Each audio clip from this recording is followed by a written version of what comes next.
Good morning friends, welcome to জয়াস world. আজকে আমি তোমাদেরকে দেখাবো কিভাবে কাপড়ের তৈরি ফুল দিয়ে টেবিল ম্যাট তৈরি করা যায়। এই টেবিল ম্যাটটা দেখো কত সুন্দর দেখতে হয়েছে। এটা তোমরা ডাইনিং টেবিলের ম্যাটেও ইউজ করতে পারো। এছাড়া বাচ্চাদের কোনো জামা কাপড়ের ডিজাইনের জন্যে এই এই ফুলগুলো লাগাতে পারো, দেখতে খুব সুন্দর লাগবে। এছাড়াও তোমরা এটা কুশন কভারে ইউজ করতে পারো বা কুশন কভারে ডিজাইন করার জন্যে। এছাড়া ফ্লোর ম্যাট তৈরি করতে পারো এই ডিজাইনের ফুলগুলোকে সব কিছু অনেকগুলোকে ধরে একটা কাপড়ের সঙ্গে অ্যাটাচ করে একটা মোটা কাপড়ের সঙ্গে এবার তার চারপাশে পট্টি লাগিয়ে দিলেই কিন্তু সুন্দর একটা ফ্লোর ম্যাট তৈরি হয়ে যাবে। এছাড়া ওয়াল হ্যাঙ্গিং হিসেবেও তোমরা কিন্তু এটা ব্যবহার করতে পারো, দেখতে খুব সুন্দর লাগবে এটা ওয়ালে ঝুলিয়ে রাখলে। এবার চলো দেখাই কিভাবে এই ফুলগুলো তৈরি করলাম।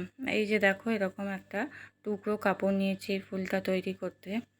এই যে এরকম প্রিন্টেডও নিতে পারো, এক কালারও নিতে পারো, যেরকম খুশি। তবে কাপড়টা যেন একদম ফেড না হয়ে যায় সেটা খেয়াল রাখবে। কাপড়টা একদম রংচটা হয়ে গেলে দেখতে ভালো লাগবে না ফুলগুলো তৈরি করলে। এটা কিন্তু একদম আমার ফেড হয়ে যায়নি। এটা একটা কুর্তির কাপড় ছিল, এক্সট্রা বেঁচে গেছিলো, সেটা দিয়েই আমি তৈরি করেছি, তাই কাপড়টা একদমই নতুন ছিল। এবার দেখো, এটা একটা সার্কেল করে নিচ্ছি। এরকম একটা কন্টেনারের ঢাকনা নিয়েছি। এবার ঢাকনাটা দিয়ে এরকম সার্কেল শেপ আমি এনে নিয়েছি আগে। এবার এই সার্কেলগুলোকে গোল করে আমি একটু কেটে নিচ্ছি। দেখো কিভাবে কেটে নিচ্ছি। এবার কতটা বড় ম্যাট তৈরি করবে বা কি কাজে ইউজ করবে তোমরা এই ফুলগুলোকে, তার উপর নির্ভর করছে যে কতগুলো সার্কেল তোমরা বানাবে। এবার দেখো, আমি যে কটা সার্কেল কেটে নিয়েছি তার জন্য একটা ছোট টেবিল ম্যাট তৈরি করা সম্ভব। এই যে এই কটা কেটে নিয়েছি। তোমরা যদি ফ্লোর ম্যাট তৈরি করতে চাও তাহলে আরও একটু বেশি লাগবে। চলো আমি এবার দেখাই এই ফুলগুলো কিভাবে বানালাম। এবার দেখো, এইরকম সার্কেল যে করে নিয়েছি, এবার সার্কেলটাকে কিন্তু ফোল্ড করে নিচ্ছি। এই যে দেখো কিভাবে ফোল্ড করলাম, দেখতে পেলে? এটা কিন্তু সোজা দিক, কাপড়টা সোজা পিঠ। এই যে দেখো, ফোল্ড করার একটা প্রান্ত থেকে আরেকটা প্রান্ত পর্যন্ত পুরোটা এইভাবে সেলাই করে নিচ্ছি। দেখো কিভাবে সেলাইটা করছি, দেখতে পাচ্ছ? এবার সেলাইটা করার পর এবার সুতোটাকে ধরে পুরো টেনে নিচ্ছি যাতে একটা ফুলের পাপড়ির আকার শেপ এসে যায়। এই যে দেখো, একইভাবে আরও কয়েকটা করে নিচ্ছি এইভাবে ফোল্ড করে। এবার ফোল্ড করা অংশটা থেকে এক প্রান্ত থেকে আরেক প্রান্ত পর্যন্ত এইভাবে সেলাই করে নিচ্ছি আগে।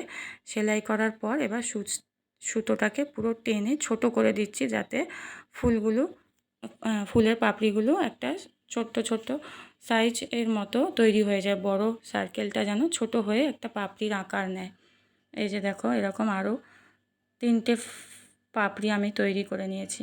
এই যে দেখো দেখো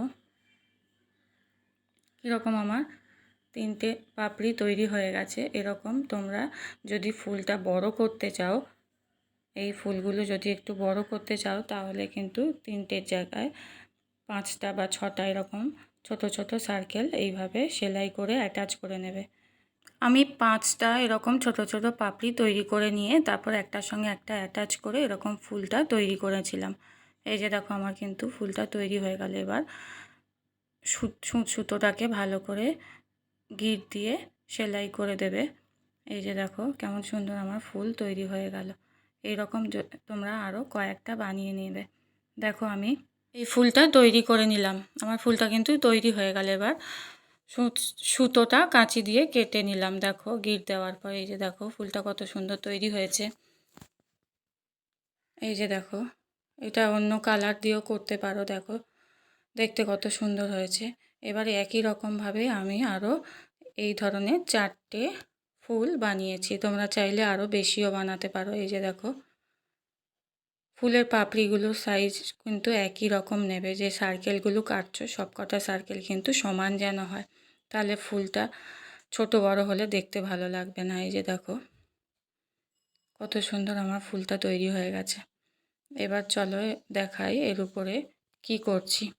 আমি যে আগের ভিডিওটা দেখিয়েছিলাম সেখানে কিন্তু এই রকম ফুল বানানো দেখিয়েছিলাম। এই অরেঞ্জ কালারের যে ফুলগুলো তৈরি দেখাচ্ছি, আমার এই ভিডিওটা দেখতে পাচ্ছ। আগের ভিডিওতে কিন্তু এই রকম অরেঞ্জ কালারের ফুলগুলো আমি তৈরি করা দেখেছি। তোমরা যদি দেখে না থাকো কেউ, আমি ডেসক্রিপশান বক্সে লিঙ্কটা দিয়ে দেবো। ঠিক আছে, এবার চলো দেখো। এবার এই অরেঞ্জ কালারের ফুলটা আর এই যে প্রিন্টেড কাপড়ের ওপর যে ফুলটা তৈরি করলাম এক্ষুনি আমি, সেটা কিভাবে এইভাবে সেলাই করছি দেখো, দেখতে তাহলে আর একটু অ্যাট্রাকটিভ লাগবে।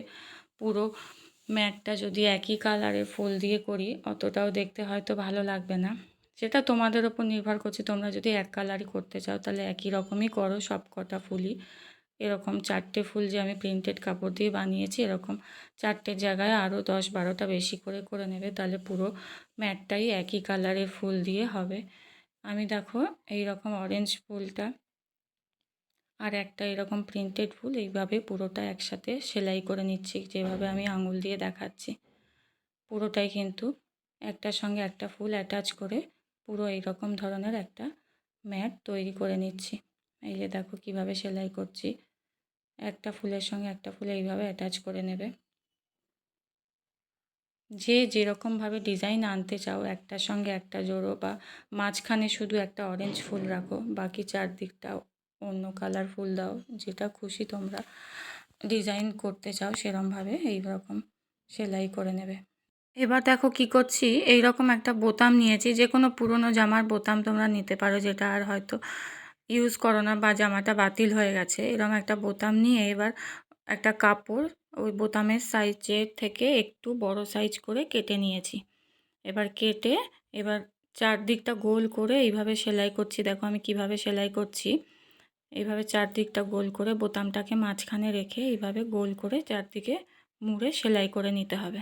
এবার সেলাইটা করার পরে কি করতে হবে দেখো, গোল করা যে কাপড়টা নিয়েছিলাম ওই বোতামটা মাঝখানে রেখে তার চারপাশে এইভাবে সেলাই করে, তারপরে এই যে দেখো কিভাবে দেখাচ্ছি আমি, এইভাবে পুরো টেনে কভার করে নেবে। মোট আর কি ওই বোতামটা পুরো এই অরেঞ্জ কাপড় দিয়ে কভার করে তলাটা এইভাবে সেলাই করে আটকে নেবে। এবার এই বোতামটাকে আমি একটা ফুলের মাঝখানটায় এইভাবে সেলাই করে অ্যাটাচ করে দিচ্ছি। এই রকম আরও কয়েকটা ফুল, 4টে ফুলের জন্য এরকম বোতাম বানিয়ে নিয়েছি। দেখো এবার কত সুন্দর লাগছে। তোমরা যদি মনে করো যে বোতামগুলো শুধু সেলাই করে দেবো এই ফুলের মাঝখানে, তাহলে এরকম দেখতে লাগবে। দেখো কত সুন্দর দেখতে হয়েছে। অরেঞ্জ কাপড়টা দিয়ে সেলাই কভার করব না সেলাই করে বোতামগুলোকে, এমনি বোতামগুলোকে এই ফুলের মাঝখানে এইভাবে সেলাই করে লাগিয়ে দিতে পারো। যেটা তোমাদের ইচ্ছে, যেটা তোমাদের মনে হবে যেটাই বেশি ভালো লাগছে সেটা। ডিজাইনটা একদম নিজের ওপরে নির্ভর করছে। দেখো আমার কিন্তু টেবিল ম্যাট তৈরি হয়ে গেল। এই যে দেখো, এবার এটা তোমরা যেমন খুশি ইউজ করতে পারো। তো কেমন হয়েছে বলো আমার টেবিল ম্যাট তৈরি? যদি তোমাদের ভালো লেগে থাকে একটা লাইক করে দিও আর শেয়ার করে দিও, অন্যদের দেখার সুযোগ করে দিও। আজকের মতো ব্লগটা আমি এখানেই শেষ করলাম। দেখা হচ্ছে আবার একটা নতুন ব্লগে, আবার নতুন কিছু নিয়ে আসবো।